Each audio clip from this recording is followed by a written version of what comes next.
what are the best practices to bring down the walls of the company functional silos and promote more collaborative environments between departments with different and competing objectives?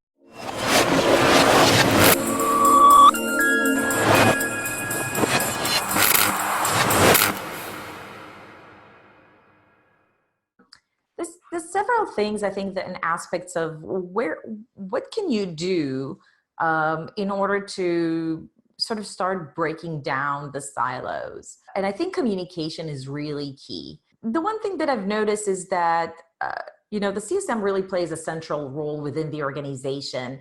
And we can be proactive around providing feedback to different team members to help them do their job better.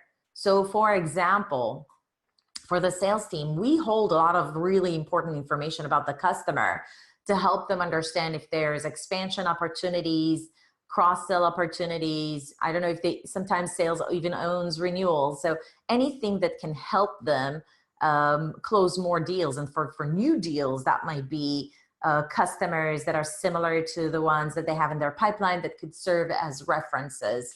For marketing, we can definitely help with effective customer campaigns or identifying advocates. With support, we can help, if there's a lot of escalations and outages, we can help on the relationship front while support is dealing with actually resolving those issues. If we have a renewal team, we can flag renewal risks early.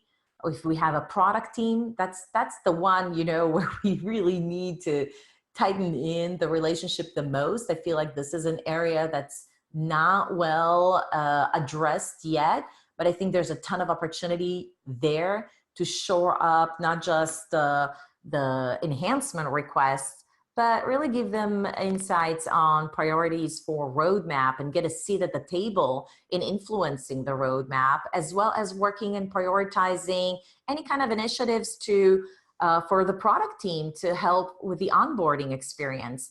We know for a fact, I think TSIA is a membership organization that provides a ton of important benchmark data for customer success teams to understand how they benchmark against industry. And they did this research showing that customers that did not have a successful onboarding experience have a lot more probability, a higher probability of churning in year one than those who doesn't. I think it's obviously I think it's at the tune of like 30%.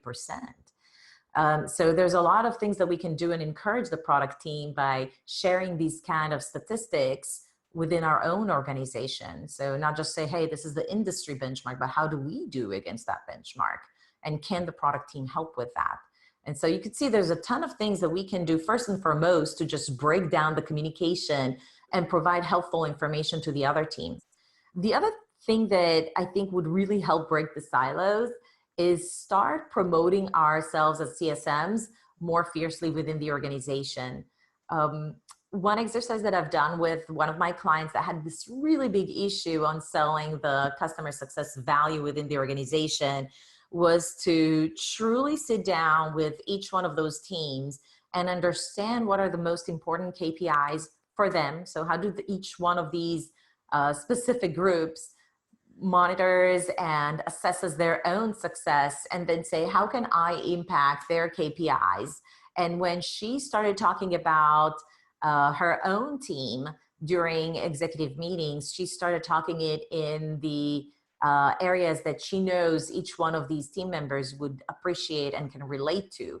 I think sometimes we're just not very, very good at selling our own value internally as CSMs.